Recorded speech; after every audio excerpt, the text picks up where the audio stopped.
List అంటే ఏంటి? List ని ఎలా డిక్లేర్ చేసుకోవాలి? లిస్ట్ కాంపౌండ్ డేటా టైప్ అయినా ఎందుకు? లిస్ట్ హెటరోజెనస్ డేటా టైప్ అయినా ఎందుకు? లిస్ట్ సీక్వెన్స్ డేటా టైప్ అయినా ఎందుకు? లిస్ట్ లో ఎలిమెంట్స్ ఎలా యాక్సెస్ చేసుకోవాలి? నెగటివ్ ఇండెక్స్ ద్వారా ఎలా యాక్సెస్ చేసుకోవాలి? వీటి గురించి చెప్పుకుందాం.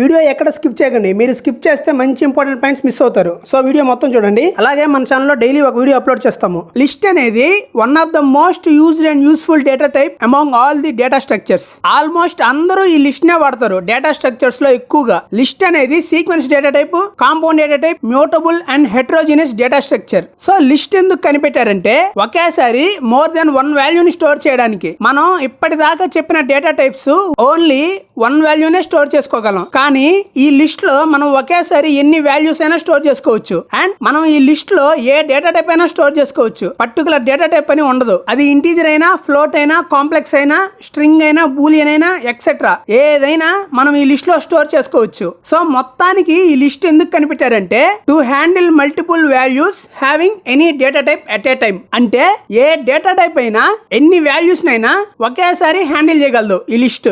అసలు లిస్ట్ ని రియల్ లైఫ్ లో ఎలా వాడాలో ఎగ్జాంపుల్ తీసుకొని చెప్పుకుందాం. మీకు క్లియర్ గా అర్థమవుతుంది. సపోజ్ నెలాఖరైంది, ఇంట్లో సామాన్లన్నీ అయిపోయాయి అనుకో, మీరేం చేస్తారు? మీకు కావాల్సిన సామాన్లన్నీ ఒక పట్టిలో రాస్తారు. ఏ విధంగా? ఒక సీక్వెన్స్ లో ఏది ఇంపార్టెంటో అది రాసుకుంటూ పోతారు. సరే, సామాన్లు పట్టి మొత్తం రాసేసారు. మధ్యలో బంటి వచ్చి అమ్మ నాకు ఈసారి బూస్ట్ వద్దు, హార్లిక్స్ కావాలంటాడు. వెంటనే అమ్మ సరే అని చెప్పి బూస్ట్ కొట్టేసి హార్లిక్స్ అని రాస్తుంది అక్కడే. తర్వాత పని మనిషి వచ్చింది, అమ్మగారు ఇంట్లో పసుపు ఉంది అని చెప్పింది. సరే అని పసుపు పట్టిలోంచి కొట్టేసింది. నెక్స్ట్ సడన్ గా షుగర్ రాయడం మర్చిపోయానని అది కూడా కింద యాడ్ చేస్తుంది. సో సామాన్ల పట్టి రెడీ అయింది. అసలు దీనికి లిస్ట్ కి సంబంధం ఏందనుకుంటున్నారా? ఎస్, ఉంది. ఇప్పుడు చెప్పినవన్నీ మనం ఒక డేటా స్ట్రక్చర్ లో స్టోర్ చేయడానికి లిస్ట్ ను వాడతాము. సో ఒక పట్టీలో సామాన్లు ఒక సీక్వెన్స్ లో మనం ఎలా రాసామో అదే విధంగా ఒక లిస్ట్ లో కూడా డేటాని సీక్వెన్స్ లో స్టోర్ చేయొచ్చు. బంటి హార్లిక్స్ కావాలి ఈసారి అన్నప్పుడు బూస్ట్ కొట్టేసి హార్లిక్స్ రాసినట్టు. లిస్ట్ లో ఏదైనా డేటా అప్డేట్ చేయాలనుకున్నప్పుడు దాంట్లో ఉండేదాన్ని తీసేసి కొత్త డేటాతో అప్డేట్ చేయొచ్చు. నెక్స్ట్ పసుపు ఇంట్లో ఉంది కదా అని కొట్టేసింది పట్టీలో. అదే విధంగా మనకి ఒక డేటా అవసరం లేనప్పుడు లిస్ట్ లో డేటాని తీసేయచ్చు. నెక్స్ట్ షుగర్ లాస్ట్ లో గుర్తుకు రాగానే ఎలా యాడ్ చేసిందో లిస్ట్ లో కూడా ఏదైనా డేటా ఇష్టం వచ్చినప్పుడు యాడ్ చేయొచ్చు. ఇంకా చాలా ఉన్నాయి, అవి చెప్పుకునే క్రమంలో వస్తుంటాయి. How to declare list. List ని ఎలా డిక్లేర్ చేసుకోవాలి? సో ఒక లిస్ట్ ని డిక్లేర్ చేసుకోవాలంటే సింపుల్. మీరు 2 రూల్స్ ని ఫాలో అవ్వాలి. ఫస్ట్, ఒక లిస్ట్ స్క్వేర్ బ్రాకెట్స్ తో ఎన్క్లోజ్ అవ్వాలి. స్ట్రింగ్ కోడ్స్ లో ఎలా ఉండాలో ఈ లిస్ట్ స్క్వేర్ బ్రాకెట్స్ లో ఉండాలి. సో మనం లిస్ట్ లో ఎన్ని వాల్యూస్ అన్నా స్టోర్ చేయొచ్చు అన్నాం కదా. ప్రతి వాల్యూని సపరేట్ చేయడానికి మనం కామా అని వాడతాం. ఈ కామా ప్రతి వాల్యూని సపరేట్ ఎలిమెంట్ ఆర్ వాల్యూగా ట్రీట్ చేస్తుంది. ఎగ్జాంపుల్ చూడండి, స్క్వేర్ బ్రాకెట్స్ ఓపెన్ క్లోజ్, ఇది ఒక ఎంటీ లిస్ట్. ఏ వాల్యూస్ లేవు కాబట్టి ఎంటీ, అండ్ స్క్వేర్ బ్రాకెట్స్ తో ఎన్క్లోజ్ అయింది కాబట్టి లిస్ట్. సో టోటల్ గా ఎంటీ లిస్ట్. ఒకసారి దీని టైప్ చూద్దాం. Type of A. అవుట్పుట్ చూడండి, క్లాస్ లిస్ట్ అని వచ్చింది. ఎందుకంటే ఇక్కడ మనం దీన్ని స్క్వేర్ బ్రాకెట్స్ తో ఎన్క్లోజ్ చేసాం కాబట్టి. స్క్వేర్ బ్రాకెట్స్ అంటే లిస్ట్. ఇంకొక ఎగ్జాంపుల్ చూడండి, ఇక్కడ ఒక లిస్ట్ ఇచ్చాను. ఆ లిస్ట్ లో 1 2 3 4 ఎలిమెంట్స్ స్టోర్ చేశాను. మనం ఈ లిస్ట్ లో ఉన్న ఎలిమెంట్స్ ని సపరేట్ చేయడానికి మనం కామన్ వాడాం. ఇది ఒక లిస్ట్.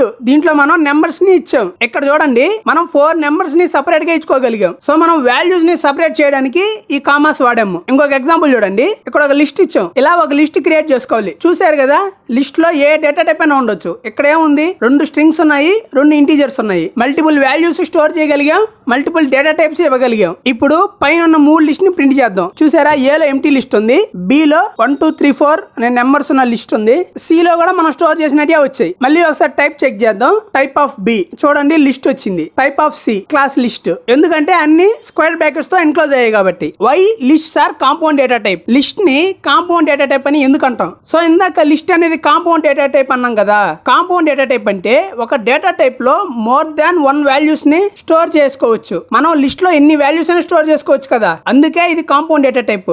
సో మళ్ళీ చేద్దాం ఒక ఎగ్జాంపుల్. ఇక్కడ చూడండి, ఇక్కడ ఒక లిస్ట్ ఇచ్చాను.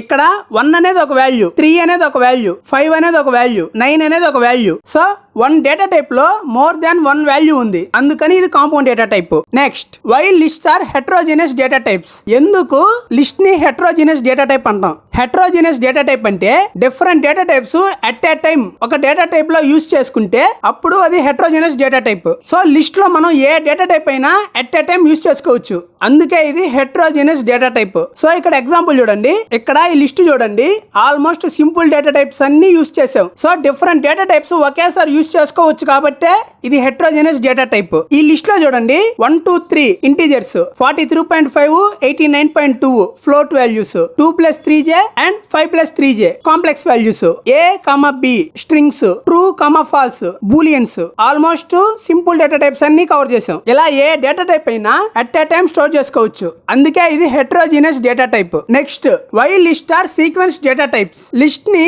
సీక్వెన్స్ డేటా టైప్ అని ఎందుకు అంటాం? సో సీక్వెన్స్ డేటా టైప్ అంటే ఆల్రెడీ స్ట్రింగ్ లో చెప్పాం కదా, ఇక్కడ కూడా చెప్తా, కానీ స్ట్రింగ్ లో అయితే క్లారిటీగా డెప్త్ గా చెప్పాం. ఎవరైనా చూడాలి అనుకుంటే కింద డిస్క్రిప్షన్ లో లింక్ ఇచ్చాము, చూడొచ్చు. సీక్వెన్స్ డేటా టైప్ అంటే మనం స్టోర్ చేసే ప్రతి వాల్యూని ఇండెక్స్ తో ఒక ఆర్డర్ లో స్టోర్ చేస్తుంది అండ్ ఈ ఇండెక్స్ నెంబర్ 0 తో స్టార్ట్ అవుతుంది. సీక్వెన్స్ డేటా టైప్ అంటే ఆర్గనైజ్డ్ మేనర్ లో స్టోర్ చేయడమే, అంటే మనం ఎలా అయితే స్టోర్ చేసామో అది అలానే ఉంటుంది, ఒక వాల్యూ పొజిషన్ కూడా మారదు. ఒకవేళ పొజిషన్ మారిందంటే అది అన్ఆర్గనైజ్డ్ మేనర్ లో స్టోర్ అయిందని. ఇలా అన్ఆర్గనైజ్డ్ మేనర్ లో స్టోర్ అయితే వాటిని కలెక్షన్స్ అంటాం. ఇప్పుడు ఒక లిస్ట్ ని డిక్లేర్ చేద్దాం, L = ABCDE. ఇప్పుడు దీన్ని ప్రింట్ చేద్దాం. సో అవుట్పుట్ చూడండి, మనం ఎలా డిక్లేర్ చేసామో అలాగే ఇక్కడ అవుట్పుట్ వచ్చింది, కానీ కొన్ని డేటా టైప్స్ రావు, అవే కలెక్షన్ డేటా టైప్స్. వాటి గురించి అవి వచ్చినప్పుడు చెప్పుకుందాంలే. ఈ లిస్ట్ లో చూడండి మనం ఎలా స్టోర్ చేసాం. ఫస్ట్ A స్టోర్ చేసాం, మనకు అవుట్పుట్ లో కూడా ఫస్ట్ ఏనే వచ్చింది. నెక్స్ట్ B స్టోర్ చేసాం, అవుట్పుట్ లో కూడా బీనే వచ్చింది. C స్టోర్ చేసాం, నెక్స్ట్ అవుట్పుట్ లో కూడా సీనే వచ్చింది. ఈ విధంగా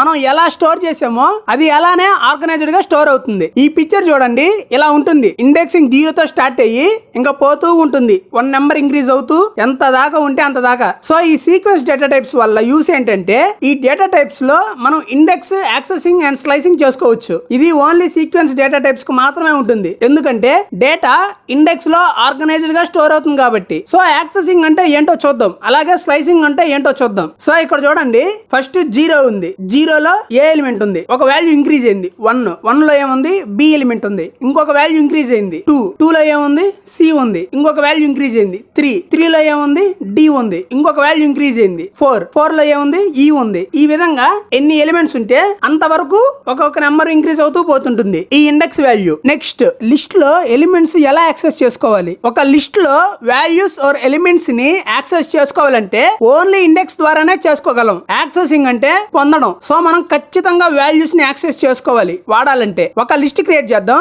సింటాక్స్ గుర్తుంది కదా, స్క్వేర్ బ్రాకెట్స్ అండ్ వాల్యూస్ కామాతో సెపరేట్ చేయాలి. సో నేను ఒక లిస్ట్ ని క్రియేట్ చేస్తున్నాను, చూడండి ఇక్కడ S = 11, 12, A, Python. నార్మల్ గా మనం ఒక నెంబర్ ని ఒక వేరియబుల్ లో స్టోర్ చేస్తే దాన్ని ఎలా యాక్సెస్ చేసుకుంటాం, డైరెక్ట్ గా ఆ వేరియబుల్ నేమ్ వాడి చేసుకుంటాం. సో ఇక్కడ డైరెక్ట్ లిస్ట్ ఉన్న వేరియబుల్ నేమ్ ని వాడితే మనకు మొత్తం దాంట్లో ఉన్న ఎలిమెంట్స్ అన్ని వస్తాయి. ఎగ్జాంపుల్ చూడండి, ఇప్పుడు నేను ఇక్కడ S ని ప్రింట్ చేశాను, ఇక్కడ చూడండి నాకు S లో ఉన్న లిస్ట్ లో ఎలిమెంట్స్ అన్ని ప్రింట్ అయ్యాయి. ఇది మనకి తెలిసిందే. ఒకవేళ మనకి పర్టికులర్ ఎలిమెంట్ కావాలంటే ఆ వాల్యూ ఉన్న ఇండెక్స్ ని మనం పాస్ చేయాలి ఈ వేరియబుల్ లో. సో ఇప్పుడు నాకు వాల్యూ 12 కావాలి దాంట్లో. ఇప్పుడు ఆ లిస్ట్ నేమ్ ని ఇస్తే మనకి మొత్తం లిస్ట్ వస్తుంది, బట్ నాకు ఓన్లీ వాల్యూ 12 కావాలి. సో ఇలాంటి సిచ్యువేషన్ లో మనం ఇండెక్స్ వాడాలి. ఈ ఫిగర్ చూడండి, దీంట్లో వాల్యూ 11 0th ఇండెక్స్ లో ఉంది, వాల్యూ 12 ఫస్ట్ ఇండెక్స్ లో ఉంది, and value A second index లో ఉంది, and value Python third index లో ఉంది. వాల్యూ అన్న ఎలిమెంట్ అన్న ఒకటే. ఇందాక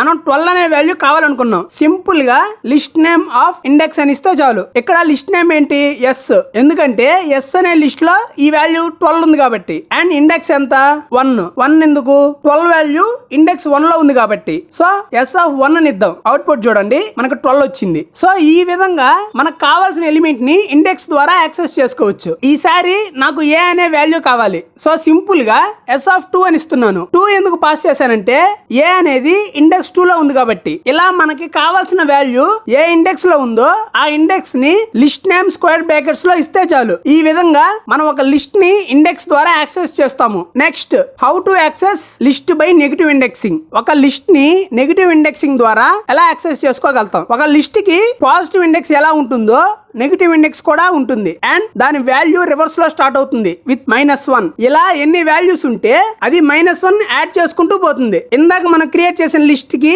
నెగిటివ్ ఇండెక్సింగ్ చూడండి. సో ఇక్కడ రివర్స్ లో -1 నుంచి స్టార్ట్ అవుతుంది, నెక్స్ట్ -2, నెక్స్ట్ -3, ఇలా ఎన్ని ఉంటే -1 పెరుగుతూ ఉంటుంది. నార్మల్ గా ఒక వాల్యూని ఎలా యాక్సెస్ చేసుకుంటాం, అది ఏ ఇండెక్స్ లో ఉందో ఆ ఇండెక్స్ నంబర్ ని లిస్ట్ నేమ్ లో పాస్ చేసి యాక్సెస్ చేసుకుంటాం. దీనికి కూడా అంతే. సో ఇప్పుడు ఇందాక క్రియేట్ చేసుకున్న లిస్ట్ లో నాకు ఏ వాల్యూ కావాలనుకో, సింపుల్ గా లిస్ట్ నేమ్ ఆఫ్ ఇండెక్స్ అని ఇస్తా. సో లిస్ట్ నేమ్ ఏంటి, ఎస్ అండ్ ఏకి ఉన్న ఇండెక్స్ ఏంటి, -2. సో నేను ఎస్ ఆఫ్ -2 ఇస్తా. అవుట్పుట్ చూడండి ఏ వచ్చింది. ఇప్పుడు నాకు 11 వాల్యూ కావాలి. సో నేను సింపుల్ గా 11 వాల్యూ ఉన్న నెగిటివ్ ఇండెక్స్ ని లిస్ట్ లో పాస్ చేస్తా. చూడండి ఎస్ ఆఫ్ -4, అంతే సింపుల్. అవుట్పుట్ చూడండి 11 వచ్చేసింది. ఈ నెగిటివ్ ఇండెక్సింగ్ ఎప్పుడు వాడతామంటే మనం యాక్సెస్ చేయాలి అనుకున్న ఒక వాల్యూ లిస్ట్ లో చివరిలో ఉంటే వాడతాం. ఎగ్జాంపుల్ చూడండి, ఇప్పుడు ఒక లిస్ట్ ని క్రియేట్ చేద్దాం. ఆ లిస్ట్ లో చాలా వాల్యూస్ ఇస్తున్నా. ఈ లిస్ట్ చూడండి, ఇప్పుడు ఈ లిస్ట్ పెద్దది. దీంట్లో y అనే ఎలిమెంట్ ని యాక్సెస్ చేసుకోవాలనుకుంటున్నా. అంటే ఇప్పుడు నేను y అనే ఎలిమెంట్ ఎక్కడ ఉందో ఆ ఇండెక్స్ నెంబర్ ని లిస్ట్ నేమ్ లో పాస్ చేయాలి. ఇప్పుడు నేను పాజిటివ్ ఇండెక్స్ 0 నుంచి కౌంట్ చేస్తూ అక్కడికి వెళ్ళడం ఈజీయా, లేదా నెగిటివ్ ఇండెక్స్ -1 నుంచి కౌంట్ చేయడం ఈజీయా? అబ్సల్యూట్లీ నెగిటివే. ఎందుకంటే చూడండి y ఇండెక్స్ నెంబర్ కనుక్కోవడానికి నేను 0 నుంచి కౌంట్ స్టార్ట్ చేస్తున్నాను. 0 1 2 3 4 5 6 7 8 చూడండి వస్తానే ఉంది. అదే ఇప్పుడు నెగిటివ్ ఇండెక్స్ లో నేను y ని కనుక్కుంటా. చూడండి -1 ఫస్ట్ లోనే ఉంది. సో సింపుల్ గా g ఆఫ్ -1 అని ఇస్తా. అవుట్పుట్ చూడండి y వచ్చింది. అలాగే ఇప్పుడు నేను ఆ లిస్ట్ లో j వాల్యూని యాక్సెస్ చేసుకోవాలంటే పాజిటివ్ ఇండెక్స్ ద్వారా అయితే క్లారిటీగా చెప్పలేను ఏ ఇండెక్స్ లో ఉందని, ఎందుకంటే కౌంట్ చేసుకుంటూ వెళ్ళాలి. అదే నెగిటివ్ ఇండెక్స్ నుంచి చూడండి లాస్ట్ నుంచి -4 ఇండెక్స్ లో ఉంది. ఇప్పుడు చూడండి g ఆఫ్ -4 అని ఇస్తున్నాను. అవుట్పుట్ చూడండి నాకు j వచ్చింది. ఈ విధంగా ఒక వాల్యూ లిస్ట్ లో చివరికి దగ్గరుంటే నెగిటివ్ ఇండెక్స్ ని యూస్ చేసుకోవడం బెటర్. రేపటి వీడియోలో స్లైసింగ్ అంటే ఏంటి, లిస్ట్ లో స్లైసింగ్ ఎలా చేయాలి, లిస్ట్ లో పాజిటివ్ ఇండెక్స్ ద్వారా స్లైసింగ్ ఎలా చేయాలి, లిస్ట్ లో నెగిటివ్ ఇండెక్స్ ద్వారా స్లైసింగ్ ఎలా చేయాలి, రూల్స్ ఫర్ స్లైసింగ్, వీటి గురించి చెప్పుకుందాం.